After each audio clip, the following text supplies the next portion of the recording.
یعنی گاهی وقتا یک دیگه از مردم میگه که برو دیگه خدا در روز قیامت میبخشه. در این دنیا آدم میتونه مطابق معیار قرآن و سنت نتیجه کار خدا معلوم بکنه.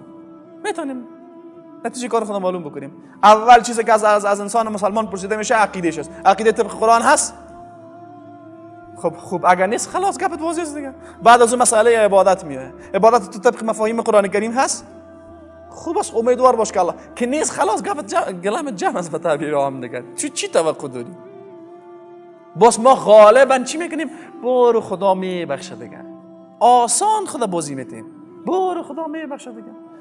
الله متعال بدون شک بخشاینده و مهربان است. ما از رحمت الله انکار نمیکنیم. اما قرآن رحمت الله را برین از آیات قرآن کریم شما بگیریم که الله متعال چه زمانی از رحمت خود یادآوری کرده؟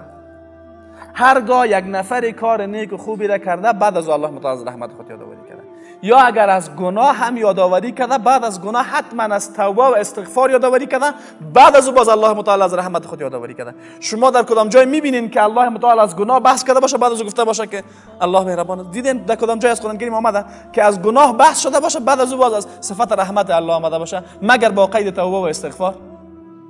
دیدین در قرآن کریم؟ نه آمده. ما چی میکنیم؟ سرچپه میکنیم. الله متعال زمانی که از بدیها ذکر کرده بعد از او از صفت غضب و قهر خود بیان کرده، از عذاب ذکر کرده. ما چی میکنیم؟ ما اینمی کل کارا میکنیم بدون توبه و استغفار، باز میریم و آیات ده که در مورد رحمت آمده او رو در اینجا قرار میدیم. سرچپه تعامل ما با قرآن کریم رقم است. نه الله متعال اگر در قرآن کریم از رحمت بحث کرده قبل از او از نیکی ها و از خوبی ها و از کارهای درست بحث کرده، بعد از او گفته الله مهربان است. این ترتیبش. در دیگه جایی که وقتی از بدی و از گناه و از اشتها بحث کرده بعد از گفته الله عذاب کننده هست. ما چی میکنیم؟ ما این حالت دومی را انجام میدیم، صفاتی را که در او آیاتی که از رحمت آمده در اوجا قرارش میدیم. این معامله سرچپه ما هست. این تعامل خطایی است با قرآن. بدون شک الله متعال بی نهایت مهربان است. یک روز ان شاء الله باز در مورد رحمت الله بحث میکنیم. بی نهایت مهربان است. اما به چی کسی؟ الله به چی کسی اینی مهم هست.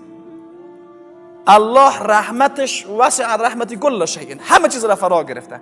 خب به کدام انسان مستحق رحمت الله میشه؟ اینمی نکته را از قرآن بگیریم.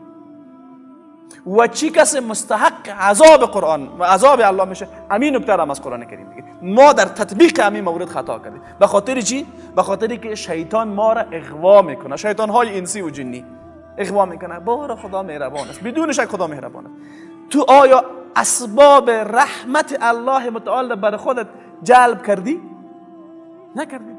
و ای که ما امی کار نکردیم، همیشه همون حدیث تکرار کردیم، امیر رسول الله صلی الله علیه و سلم نوع حماقت معرفی میکنه. مؤمن زیرک و مؤمن احمق معرفی میکنه. انسان احمق و انسان به اصطلاح زیرک معرفی میکنه. الکیس من دان نفسه و عمل لما بعد الموت. پیامبر میگه انسان زیرک کسی است که نفس خود را مهار میکنه و بر بعد از مرگ کار میکنه. والعاجز من اتبع نفسه و هواه و تمنى علی الله. آدم عاجز، آدم احمق کسی است که از نفس خود پیروی میکنه، از الله تمنا داره. این امیر پیامبر حماقت معرفی کرده. خیلی مردم در همین حالت واقعا. از چی میکنی؟ پیرو هوای نفس. با چی امیدواری به الله؟ خیلی آدم عاجز احمقی هستی.